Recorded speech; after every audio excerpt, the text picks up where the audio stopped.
Good afternoon, everybody. We are just getting set up on our end. Thanks for joining us this afternoon. Happy November. Happy almost December. All right. We're going to give it just a couple of minutes to let people keep coming in. And we have one presenter that I'm hoping is going to be able to unmute and speak. So, Caitlin, if you can hear us, please put something in the chat. Oh, okay, hold on. Hey, Jessica O'Reilly. Yes. Make Jessica Dunker a presenter as well, please. Okay. See if that works. Okay. Got people coming in fast and furious. While we are just doing a couple little housekeeping things on our end, quick just housekeeping for everybody. Here's Laura, there she is. We are recording the webinar. We will post that. Usually it's up by the Monday after we hold the webinar. So if you need to leave halfway through or need to refer back to it or share it or have other people watch it later, it will be available probably next Monday. And we do have a pretty full program this afternoon, so we'll get started in just about another minute or so. Jessica Dunker is now a presenter. Okay, Jessica, can you unmute and speak? Yeah, I just unmuted. Good deal. Can you hear me? Yep. All right. I don't know why Caitlin cannot. I don't know that it's anything. Caitlin's with me. Okay, We're good a deal. new problem. Oh, perfect. Yeah, we just joined each other. So Okay, very good. Then we are set. All right. Well, I think we'll just let people keep coming in, but I think we're going to go ahead and get started. Again, for those of you who do not know me, I'm Amy Ziegler. I'm the State Tourism Manager here at the Iowa Tourism Office and IEDA. And you are joining one of our every other month. We do an online webinar to talk about updates from our office, talk about new opportunities coming up, and just kind of give you a lay of the land of what we are working on on our end. So we are going to talk about lots of things today. We're going to start with our 2022 economic impact data. If you have not yet seen, that information is now on our industry partners website. If somebody could maybe add that link to the chat while we're kind of talking through, that would be super awesome. The 2022, both statewide and county level data is now available on our website. Feel free to go out there and use that information as you need to. I know it's very important to a lot of you. So make sure that you know where it is and how to access it. Matt is going to talk about all of that and give you some pointers on it as well. We're also going to talk a little bit about our visitor profile survey, our initial wave 1 of data. We shared a little bit of this at our insider meeting when we were in Mason City a couple weeks ago.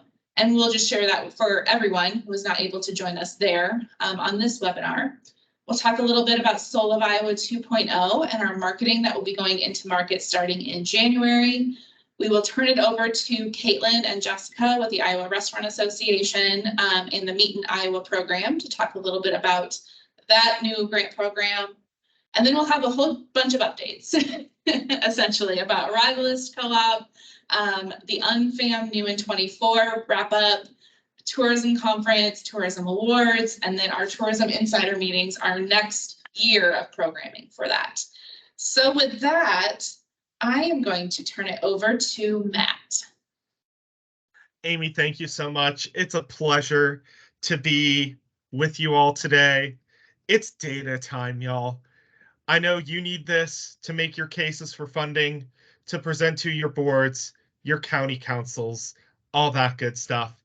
And now it's finally here. And I'm so pleased to be sharing with you today all this data. Great news all around for tourism in 2022. Visitor spending grew by 13% over the prior year. We had $6.9 billion in direct visitor spending. When adding in indirect and induced impacts, that comes out to a $10.4 billion economic impact for the state of Iowa's tourism industries. Roughly 68,600 jobs are supported by the tourism industry, and we generated $1.1 billion in state and local taxes last year. Continuing on, onto the next slide, we see that visitor spending was up about 13% year over year and is about 7.6% higher than 2019 levels. And we see that nearly every sector within the tourism industry is above 2019 levels now, the one exception being retail. To break down some of what these areas mean and what they encompass, transport, that includes everything from airplane tickets to gas to auto repairs, Amtrak, buses and coaches, all that good stuff. Food and beverage, pretty self-explanatory. A lot of that is going to be taken up by bars and restaurants, but it also includes things like breweries, wineries, distilleries, as well as grocery store spending that we can attribute to tourism. Lodging, this is going to be pretty self-explanatory as well. That is going to include hotels, Airbnbs, VRBOs. I believe cabins would be included as well, regular B&Bs. Retail, again, pretty self-explanatory. Recreation and entertainment, this is sort of your umbrella that includes not only outdoor recreation, but would include things like museums, casinos would also get included in here. Things of that nature. I saw a question in the chat from Leslie. How do they determine what part of food and beverage is related to tourism?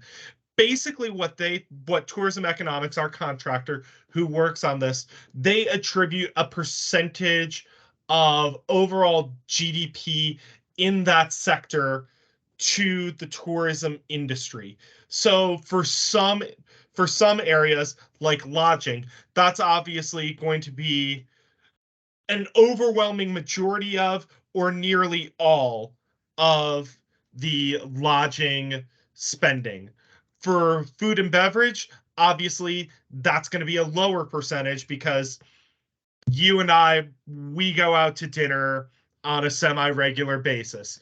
We shop at Hy-Vee's, Fairways, and other grocery stores on a weekly basis. So Tourism Economics, what they do is they attribute a percentage of that spending, of the overall spending, to tourism. So I'm glad you're happy, Leslie. So happy to answer your question. And if anybody's got questions, feel free to leave them in the chat, or I will take them after we get through these slides. Let's go to the next slide now.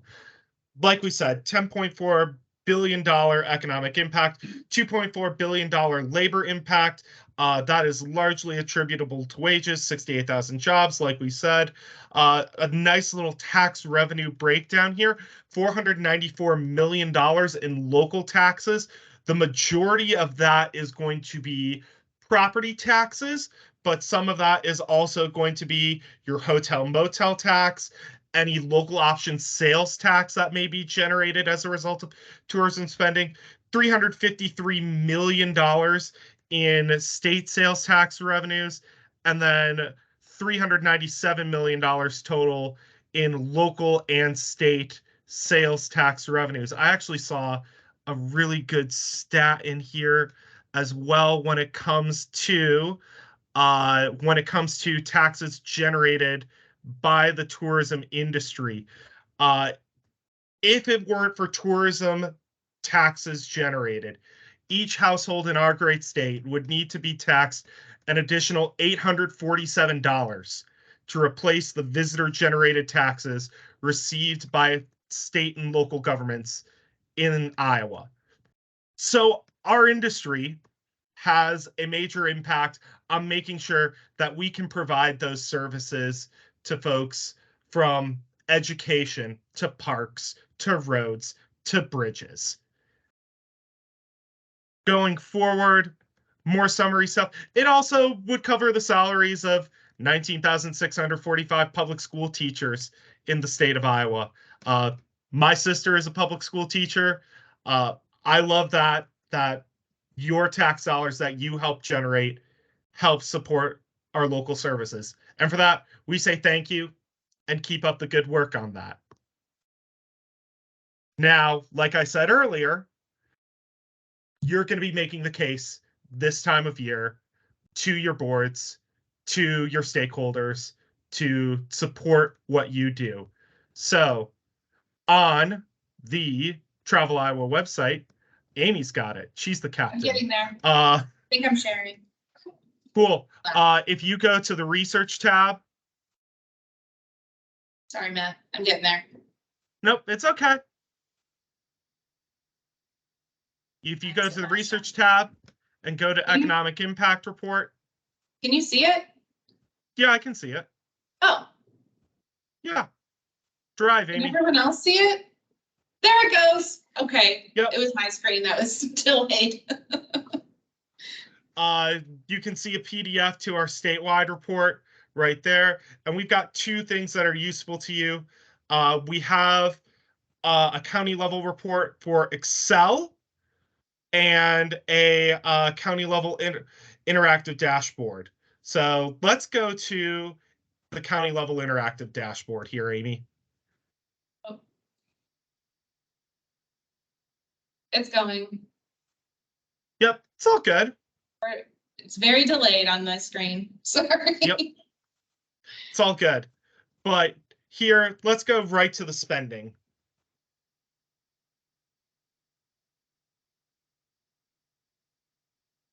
I did. Okay. Sorry. We Oh my swear goodness. it's very intuitive. But it'll lead off right here with an overview of spending. And then if you click where it says Iowa, just to the right of glossary there, Amy, you can filter it down to your favorite county. So let's go to the home county of my wife. Let's go to Buchanan County and give that a look.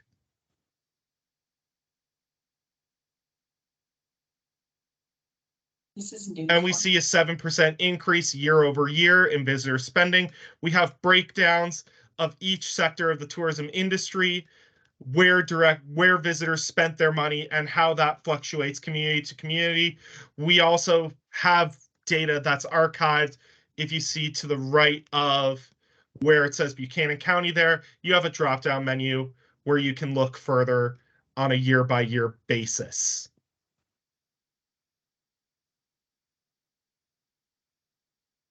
If we want to go to impacts here quick,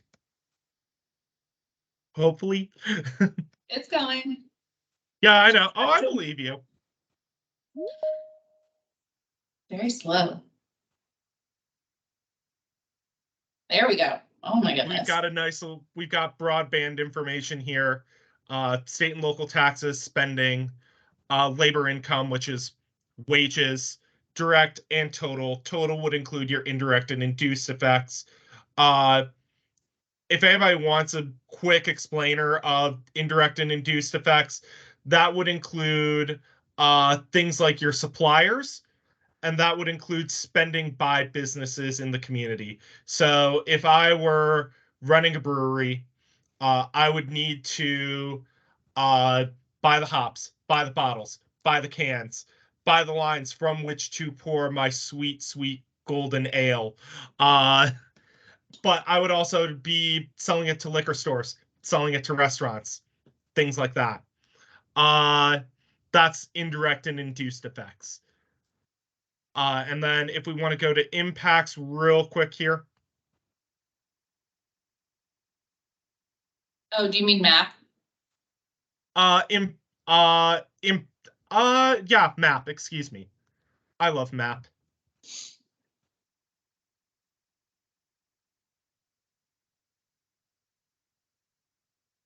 We have comparisons for a multitude of statistics on a year-over-year basis, county by county. really easy tool if you want to go ahead and compare yourself to peer counties, neighboring counties, what have you. All of that information is in here. And yes, LJ, I will get you that stat about how it relates to how an individual would be taxed. Are there any other questions about the economic impact report? I believe you can download these as PDFs. You feel free to also screenshot them and insert them into whatever you need. And Matt is available for questions. I am. Not Friday, but I will be available. Not tomorrow, but Not yes. Friday. No. Matthew.Kotis@iowaeda.com is my email address. If you have questions about that, please send me an email. The 6 best words you can say are, I don't know, please help me. Oh, Leslie with another good question. I love this. My mayor wanted to know how the data is collected. So tourism economics, cell phone data is based on arrival list. We will get to that. When it comes to economic impact data, we actually do provide our arrival list data to Tourism Economics, the firm that we contract with that provides us with this economic impact report. But we also provide other information, much of which you can find on the research page for on industry partners for Travel Iowa. Things like sales tax revenue, hotel motel taxes, those you can access, and all of that's for free. Data from the Bureau of Labor Statistics when it comes to employment, Bureau when it comes to GDP within each sector. All of that is based on publicly available information. And then, yes, it is on the industry partners page where you can find that as well, Leslie. So from the Bureau of Labor Statistics, the Bureau of Economic Analysis, from the federal statistical system.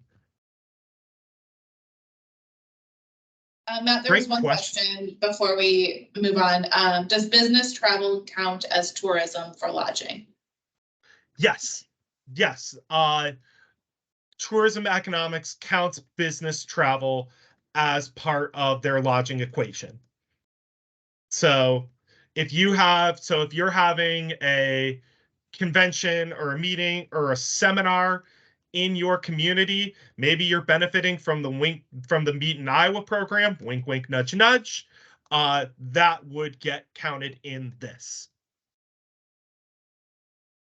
Awesome. We're gonna keep moving into visitor profile, and Matt, I will turn it over to you in just a second, but I did want to kind of just frame up our visitor profile research. So this is a study that we initiated out of one of the imperatives of our strategic plan. And I mean, because we have a lot of information about economic impact, we have visitation, we have marketing survey data about who we should be targeting as far as tourism in Iowa. But what we don't have a lot of is demographic info of who is coming here and where they're visiting, what they're doing when they come. So we contracted with Future Partners, which is formerly Destination Analysts, to perform some surveys of people who are traveling to Iowa, their perceptions and their satisfaction with what they're doing. So that is what this study is. This is wave 1 results. So this is not a complete survey. We are doing another round of surveys in January to kind of catch the fall and winter travelers.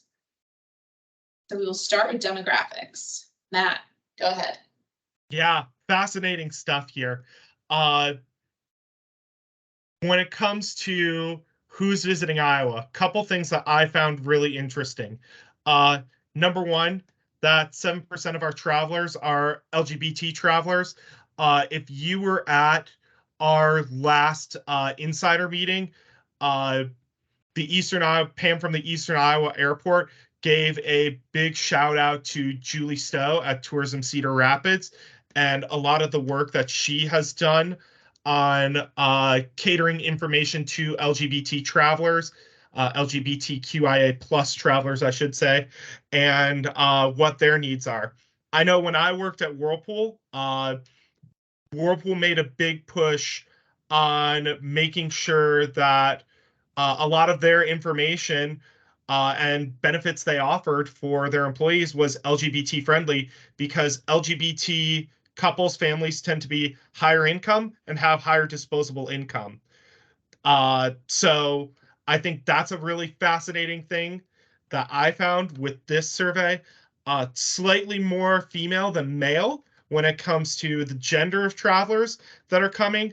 This, I think, is fascinating, that a plurality of travelers coming to Iowa are millennials now.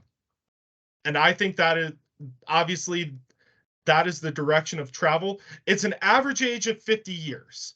So we've still got a sizable Gen X cohort, a really solid baby boomer cohort, but that a plurality of travelers are millennials or younger.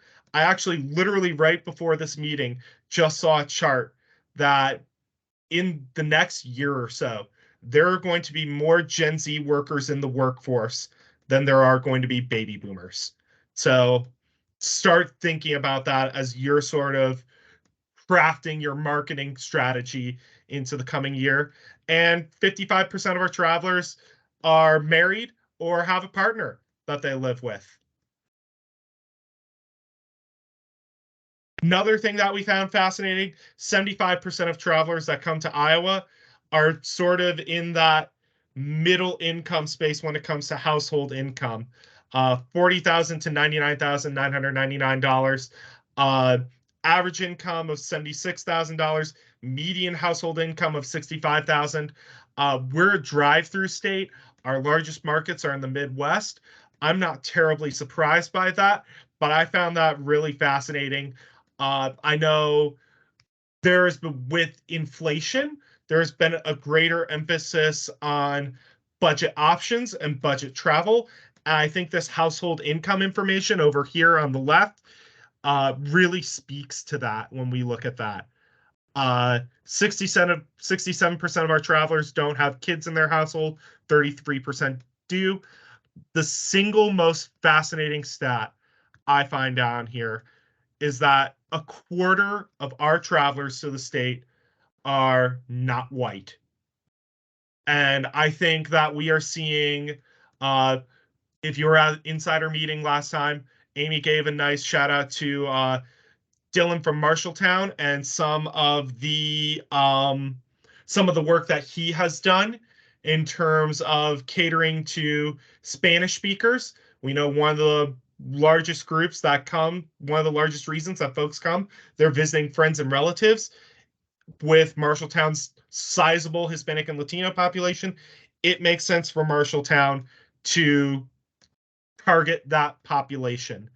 And I know that's something that we as a state office can do better, is sort of targeting a bit more based on racial and ethnic identity. And I look forward to what we can do in the future with that. And Amy, please feel free to interject at any point here as well. I think we're good. Great. I'm going to push you along a little bit because we have a lot to cover yet. Yep, I'll make this quick. Two overnight trips taken a year, 2 day trips taken a year. No big surprises as well. Big overnight visitation in the spring, which I find fascinating. Significantly higher than in the summer, which is a little bit different than I thought it would be. But still strong day trip visitation as well. We'll also see more as wave 2 comes in as well. Next slide, please. I'm going to skip way ahead through this. Sorry. But I think this is an important slide to kind of talk through because this is something that we have not had for a long time, is that average spending per party. This is really, really important data for a lot of people as well, especially when you're looking at the economic impact and being able to say, okay, if we get a travel party to our community, we know that they are spending an average of $400 as a traveler. So that is really kind of where things start coming together, I think. But Matt, go ahead. Yeah, nope, you kind of took the words out of my mouth. No surprise, lodging is the #1 spend area, but restaurants and dining are really strong as well. And another thing that I find really fascinating, 60% of our visitors are staying in hotels and motels. Just something to think about in the future. Still strong number, stronger than I thought numbers as well on vacation rentals and B&Bs. But nonetheless, really strong lodging numbers, really strong restaurant numbers as well. Continuing on to the next slide, that lines up with 71% of folks that visit here, they eat. I think Iowa has a sneaky good culinary movement. I appreciate that farm to table here is not just a concept, it's table stakes at really good restaurants in the state. 57% shopped, really strong numbers across the board for those top two, but scenic byways, bars and nightclubs, festivals, hiking is really strong. A whole multitude of outdoor visitation activities here as well. Things like camping, fishing, golfing, etc. So really varied, really interesting information when it comes to activities that folks participated in. On the next slide, I'm going to folks skip are entirely because great. we only have half an hour left. And we have Go a ahead. lot to get through yet. Sorry, Matt. Yep. As you can tell, Matt can talk about data all day long. All And we day do really, long. truly have so much more data to share. We will, once we have our next wave of data, all of this visitor profile information will be presented at the Iowa Tourism Conference, which we'll talk about in a little bit. We will have a breakout session with future partners, really digging into all of that information. We will be able to cross-tab things. You will have access to this data. So that's really just the tip of the iceberg with all of that data coming very, very soon. So we're going to transition over to a really quick update on SOLA Iowa.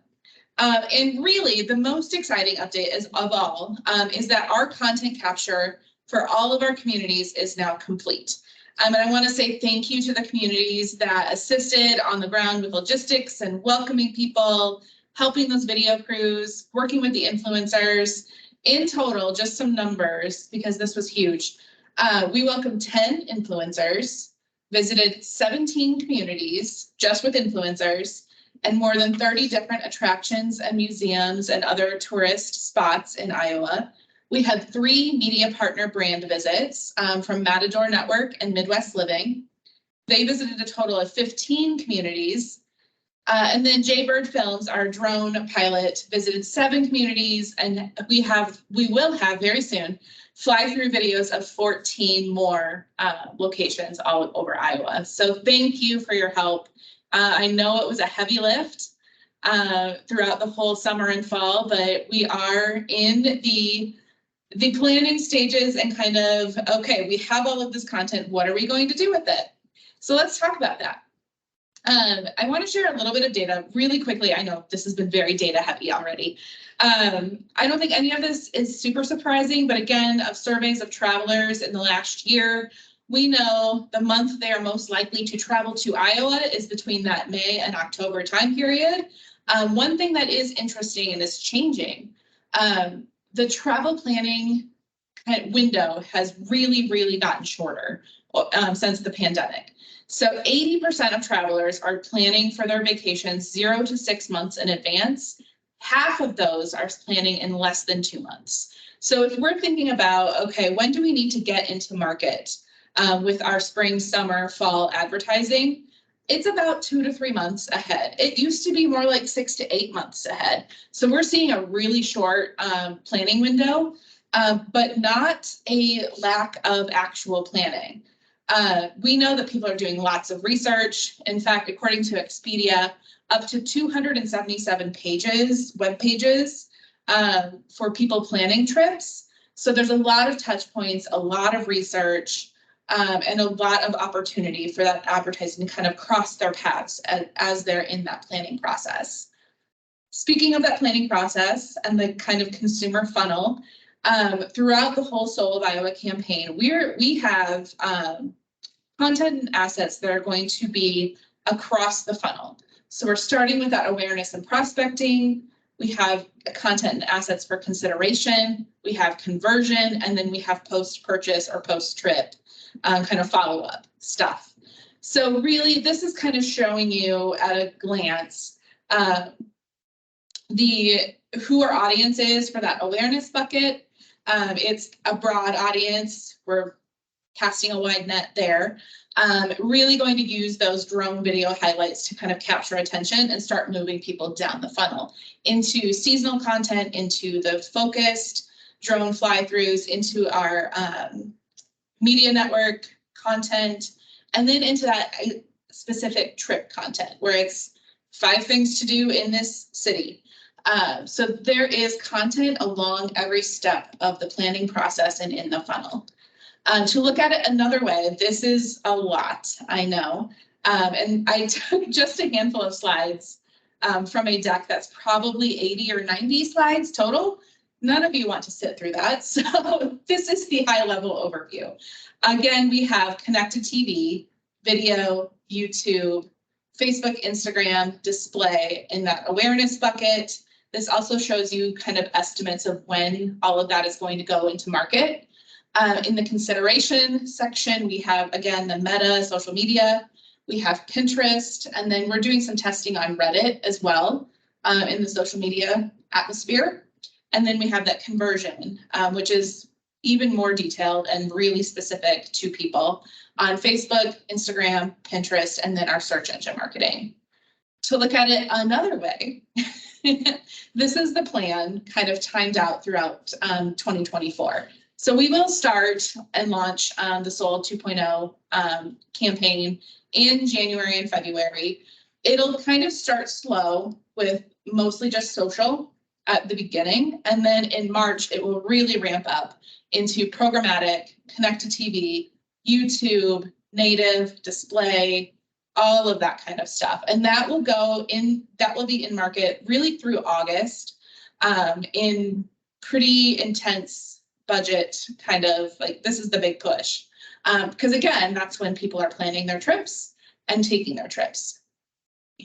Yes. That's the content you got in their communities. And Yes, this is all of the Soul content, yes.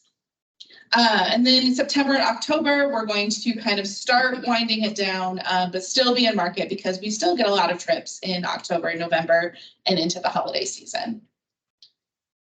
One more way to look at it, spending by tactic, spend by objective. So if we put all of those plans into a bucket, we're spending about 34% on awareness tactics, 39% on consideration, 17% on conversion, and then we have some evergreen, always on marketing that I will show you in just a bit. And then I showed the spend by platform there on the right as well. So very heavy social, but digital, native, display, search, and video is also very important. That all said, I just wanted to show you kind of all of the planning that is going into things for Soul 2.0. It's a lot. It's a lot to kind of get your hands around. And we will continue to share more details about this, but it does just kind of get overwhelming once you really get into it. So I did want to share an overview. I also mentioned that evergreen always on content. This is a really nice, I think we'll probably share this in some way, shape, or form, but this is a nice thing to just kind of keep on your desk. Like, this is the content that we will be promoting in an evergreen, always on, organic, social way over the next year. And this ties very closely to our Localhood calendar. So if you use Localhood, you can kind of start planning out, okay, what kind of content do I need and when is the deadline for that? Just kind of keep this in mind for the future. And I'm going to keep moving. I wanted to show our Boone and Scenic Valley Railroad video, but I also don't want to run out of time. So if we have time at the end, I'll go back to that. But are there any questions in the chat I should ask first about Soul? I don't see any. If you do have questions, go ahead and type them in and we can get back to them at the end. But for now, I'm going to turn it over to Caitlin Adams and Jessica Dunker with the Restaurant Association and Meet in Iowa to talk to you about the 2024 program. Thanks so much. Hi, everybody. I know a lot of you have used the Meet in Iowa program. We actually have an extended webinar. I just put that into the chat. So we're going to hustle through this, and we hope that you will take a join with us next Tuesday at 9 a.m. It will also be recorded, so if you register, you'll get it. As a reminder, the initial program was to get people back into hotels, back into meeting in person. It rolled out in May of 2022. And so in the 18 months it's been in effect, we have awarded over $1 million. We've increased hotel night stays, documented hotel night stays by over 6,000 nights in rooms, and everything was attached to some sort of tourism experience. So in increasing hotel nights, that mission was accomplished. The program has evolved and it looks different, but in many ways it's the things based on the feedback that we were receiving from planners that has changed it. The number one and I think most important thing to hear is that people may now use the program as you're working on making proposals for 2024 and 2025 events, because we know that the windows were pretty tight if you were trying to attract groups out. You can still qualify for up to $25,000 in reimbursement. It continues to be a reimbursement program for those of you who have used it previously. I can go to the next slide. All right, so there has been a bit of a narrowing of the goals. And the primary narrowing is related to who we really want to invite into the state. So there's an extra emphasis now on really trying to get regional travel into the state, get some of these regional meetings.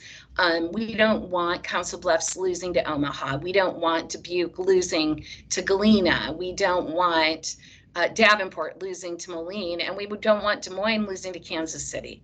So it's really the effort and emphasis has been to make that change. If you want to go to the next to the qualifications, that would be great. Let's see if I can make that happen. Yeah. So qualifications and program eligibility, again, an emphasis on business meetings and events, conventions, exhibitions, trade shows. So the emphasis is on engaging with business travelers or with business groups, but really playing on that leisure emphasis that's out there in the marketplace. To qualify for this program, they have to add a pre or post agenda tourism event that would require participants to stay an extra day or night before or an extra night after to participate in. The 33% MAF still operates the same way. Minimum budgets still operate the same way. Rural or urban community still operates the same way. But what is different is that this, whatever it is that you're looking at using the program for, it does have to be something that has not yet received Meet in Iowa funding. So we're trying to get some new programs into the state that have not used this funding before. And again, reimbursement is going to be anywhere from $2,500 to $25,000. One question that we've had is related to the application period, which is different. We won't be doing a first come, first serve approval. Rather, we're taking applications between now and December 15th. We will be reviewing those and choosing the ones that most meet the goal. And again, the biggest goal being, are we bringing people in to the state to see our beautiful state? And if all the money isn't used, we will have a second application period. In addition, we are putting on the application, when do you think you're going to know if the meeting's coming? Because you can use this for a meeting that you haven't won. And in fact, we're hoping you use it as a sales tool for a meeting that you're competing for. You can apply for a meeting you're competing for. We can tell you what your potential reimbursement is.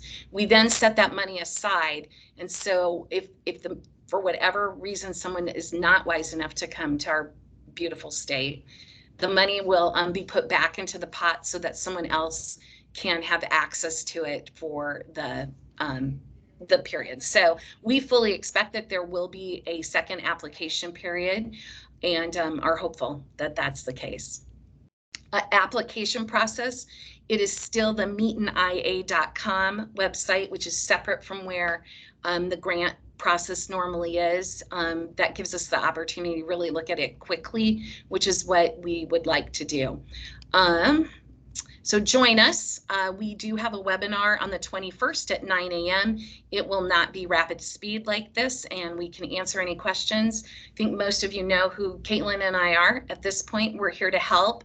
One of the things we like about the new way the program is being run is that once you have received the notification that you qualify, our role is really going to be to help you maximize and receive that maximum amount of money that you've qualified for. We get to really walk alongside those of you who receive this. So we're excited at that evolution. Program is obviously incredibly important to us as the Iowa Hotel and Lodging Association. So thanks for all that all of you do to send people to hotels and restaurants. Jessica, you do have one question. Okay. Is the webinar appropriate for our attraction partners? We have one working with to land a 2024 meeting. I'd like them to sit in on the webinar. Absolutely. Lodging partners, attraction partners, anyone who can help you get to put together that tourism experience actually, or the hotel nights. I would think an attraction partner would be a perfect person to sit in on this. Thank you both. And I can't thank you guys enough for helping put this program together. Shout out especially to Caitlin. She's been doing a lot of the heavy lifting on this program. So thank you. And if you do have questions, please do reach out. They're just a phone call away. All right, we have a couple of more updates before we wrap for the day. We want to start with Arrivalist Co-op. If you received our eTraveler email earlier this week, we had a link to that co-op sign up. Matt, did you want to kind of explain what that is? Yeah, absolutely. I'll even throw the link to that sign up form in the chat here. But Arrivalist is geolocation data based on people who use their cell phones and where they're at. Got to be coming from 50 miles away, got to be staying in that city or town at least 2 hours, got to be 18 or older, does not include international data. What we would be offering in this co-op is what we see on our state visitation dashboard. You got access to every city in the state and every county in the state. You can customize it to specific dates that you want to. So if you want to customize it to a festival you're having in your town, you have the ability to do that now. Cost is based on what your annual tourism budget is. For a lot of you, that's going to be $2,500. In my professional opinion, that is a steal. And agreements will run from January 1 of 24 to December 31 of 24. You will have access to data going back to 2021, January 1 of 2021. So you would get that plus data that updates as the year goes on into 2024. Awesome. So yeah, sign up before December 15th. I just am now realizing we didn't put the deadline on there. Sorry about that. Please sign up by December 15th and you'll get your agreement with us, and then we will get you access to the platform. It's been very, very helpful for a lot of partners. So. And if you have questions, if you want a demo, email Amy, email myself. I know I've got a demo coming up with Sioux Center on Monday. So if you've got questions, please holler and let me know. All right. We are going to have Jessica O'Reilly give us an update about the Unfam, which was held earlier this week. That is correct. This was on Tuesday. It's our virtual media event. For those not familiar, this was a pandemic project. We started this in November of 2020 when we couldn't bring travel writers to us. We took Iowa to them. working with various partners who had something new coming in 2021. And we send them a fabulous gift box with an item related to each of the partners that we're talking about. So they have something interactive to do while we're going through the presentation. This year we had 8 partners: the Athene North Shore Recreation Area, Cone Park Mountain Biking, Dinosaurs Land of Fire and Ice at the Blue Dorn Science Imaginarium, The Last Picture House, Molo, Sleepy Hollow Sports Park, Treehouse Village, and The Ringer. And you can see here we had a variety of media outlets, both bloggers and freelancers who write for major publications like Parents and Yahoo, Forbes, as well as the travel editor at Midwest Living. So it's really a great opportunity for us to get in front of some outlets that maybe we wouldn't normally, and especially for some smaller attractions to get in front of big outlets. So this is my plug already. If you know you have something coming new in 2025, feel free to tell me right now and we can get you on the list for when we redo this again next year. We've had great response from this event. Really have developed some great relationships with media outlets that we follow up with throughout the year and get some good coverage. So we will continue this in some format moving forward. So again, if you have something you already know of and new in 2025, let me know. And how much is it to participate, Jessica? It is free. All that we ask is that you supply the item that we ship to the writers. And we usually ask for 12 to 14 of them. So that is a minimal investment and absolutely no additional fee to participate. So please do reach out if you have things that you know are coming in 2025.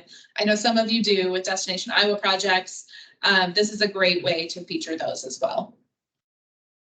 All right, I don't think Katie is on, so I'm going to talk about Tourism Conference. Registration for the 2024 Iowa Tourism Conference is now open.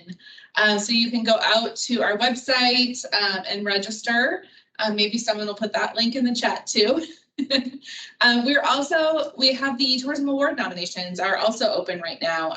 That is on our conference site as well. The deadline isn't until February, and we know how this goes, but get your nominations in as soon as you can, and then get it done before the holidays, right? We have lots of exciting stuff coming for the tourism conference. We are working with our conference committee to kind of plan out all of the keynotes and the breakouts and all of the fun stuff. I believe there will be an opportunity to feed a giraffe at the Blank Park Zoo. So if that is exciting to you, make sure you come to the conference. All righty. And I think our last but not least, we're going to talk about our next year of insider meetings. Hello. So we're really excited to continue a second cycle of these tourism insider meetings. So we're really happy for all of you who have supported these events through hosting and attending and have really provided a lot of good feedback as we shape them. So we do have the application up right now for the next cycle. I will say that there are a lot of questions, but we're really wanting your best suggestions. You know your community best. What do you want to show off to your partners all over the state? So that's really what we're asking for. We're not holding you to anything you put in there. It's really just for us to kind of get a sense of the opportunities, and then I will work with the host to put the meetings together. So we have tentative dates you'll see on the screen. You know, the idea is these are the off month from the webinars, and we are going to have a couple other, the state fairs in August. So there's lots of opportunities to connect, but these are tentative. So please reach out if you have any questions at all. I did set a deadline for this also Friday, December 15th. I have already gotten a few submissions, but please, if you want to talk it out, please reach out to me before the deadline. I'd be happy to answer questions about it. So I don't know if someone dropped the link in, but I did. Thank you. Of course you did. So yeah, so look forward to the ideas that are submitted. So thank you in advance. Yes, these have been really, really fun meetings. And I want to also just thank you to our hosts so far, LeClaire, Stewart, Pella, Mason City, and soon to come Decorah. I would love for you all to join us in Decorah in February. It's my old stomping grounds. It's Laura's current stomping grounds. So it'll be a lot of fun to be in Decorah. And then again, would love to see you all there. And if you're interested in hosting one of the insider meetings, please do reach out. All right. I think one more very quick update before we wrap for the day. Laura is here in the office with us because our tourism marketing grants, we did our scoring today. So those of you who have applied for tourism marketing grants, you will be hearing in the next week or so, whether or not you are successful. So if you had questions about that, you will be hearing soon. But as always, please do reach out with any questions, and have a wonderful Thanksgiving next week and a happy holiday season. Oh yeah, we can show the video now. Hold on, we'll wrap with that. And were there any questions in the chat that we didn't catch? Anyone? Is anyone looking? No additional questions yet. Well, we'll watch this video.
Thanks, everybody.